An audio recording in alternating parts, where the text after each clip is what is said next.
Assalamu alaikum, биздин YouTube каналыбыздын катталуучулары. PowerPoint сабагыбызга кош келдиңиз. Биз бүгүнкү сабакта PowerPoint'тун негизги интерфейси менен таанышабыз.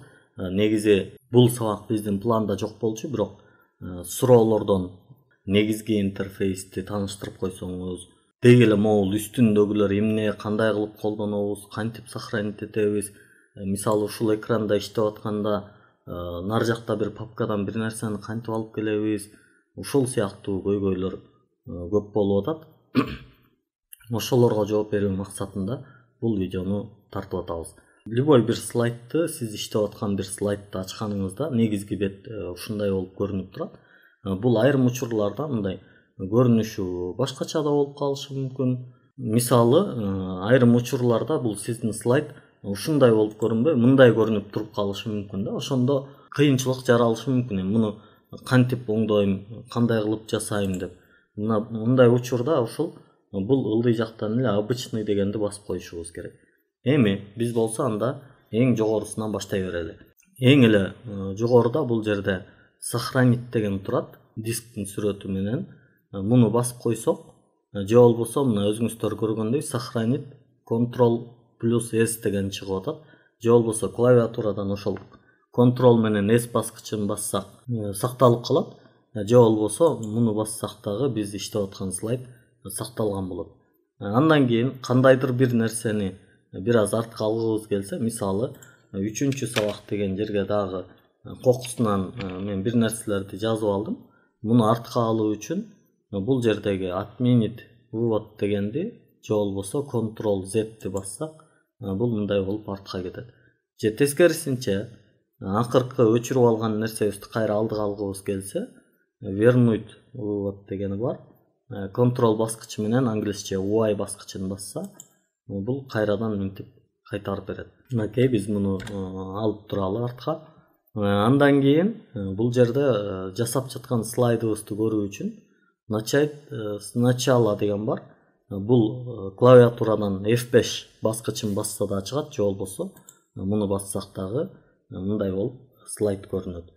Слайд менен иштеп аткан учурда бул слайдтан толугу менен чыгуу үчүн мышканын оң жагын басып, бул жерден завершить показ слайдов десе да болот. Же болбосо клавиатурадан Escape деген баскыч бар. Бул клавиатуранын сол жагындагы эң жогорудагы биринчи турган клавиатура.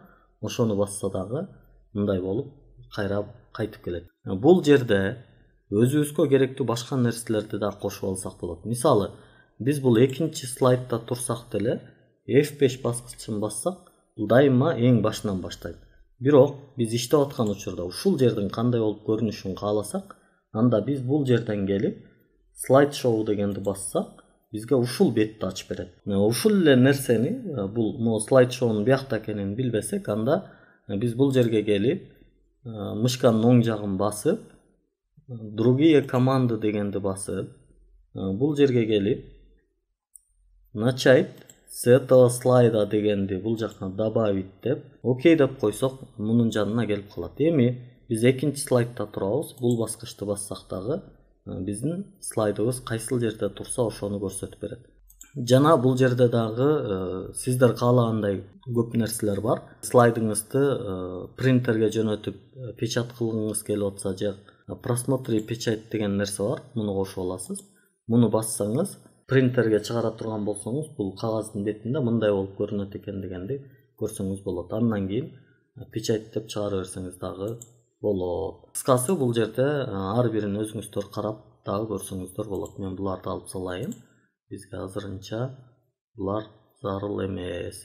Андан кийин бул жактарда Турат Алыбаев деген турат. Бул Microsoft'ко регистрация кылгандан кийин ушундай болуп чыгып калат. Эгер регистрация болбосо чыкпайт, көп деле кыжаалак болуштун кереги жок. Бул жерде параметры отображения ленты деген бар. Показывать вкладки десеңиз болот. Вкладкаларын көрсөтсүн, көрсөтпөсүн деп. Же болбосо автоматически скрывать ленту деген бар. Кыскасы, показывать вкладки команды деген бар. Кайра муну басып койсоңуз, өзүнүн калыбына келип калат. Бул биз иштеп жатканда бизге кандай ыңгайлуу болсо, ошондой кылып алганга жакшы десем туура болот. Негизи бул 3-чүдө турат, негизги болуп.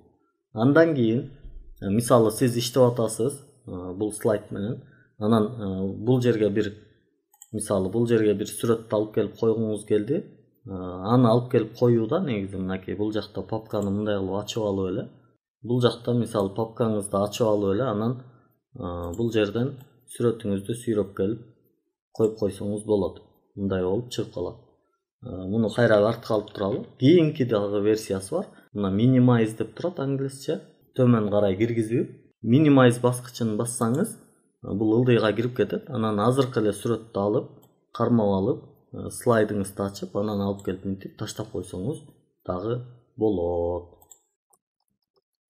Дагы бир нерсе бар бул жерде. Айрым учурларда мисалы сиз иштеп жаткан слайдты полный экран кылбай, бир аз мындай кичине кылып алып иштегенге туура келип калат. Анда мына бул жерден кармап алып каалаган жерге жылдырып жүрө берсеңиз болот. Көпчүлүк учурларда мындай кылып иштөөдө бул жакка тартып келип мындай дубалга такасаңыз, бул жарымын ээлеп калат. Жана бул жак жарымында эмне көрүнүп турушун кааласаңыз, ошону тандап алсаңыз дагы болот. Ошондо мынакей биз бул жактан карап алып, бул жактарга бир нерсе жазуу керек болгондо, бир нерсе жазыш керек болгон учурда ушундай кылып колдонсо дагы болот. Бул абалдан кайра артка кайтуу үчүн ошол эле maximize деп чыгып калды. Муну бассак кайра мындай болуп көрүнүп калат. Бул толук экран дийлейт. Ал эми иштеп бүткөндөн кийин болсо, биз бул баскычты басабыз. Close деп турат. Бул X баскычы көбүнчө кызыл болуп көрүнөт бул. Муну басканда мындай болуп чыгат. Акыркы иштеп аткан жерибизди сактап калуу үчүн биз дайыма эң акырында сураганда сохранить дегенди басканды унутпашыбыз керек. Бардыгыңыздарга ийгилик каалайбыз. Бар болуңуздар, аман болуңуздар. Өзүңүздү өнүктүрүңүз, өлкөнүн өнүгүүсүнө салым кошуңуз.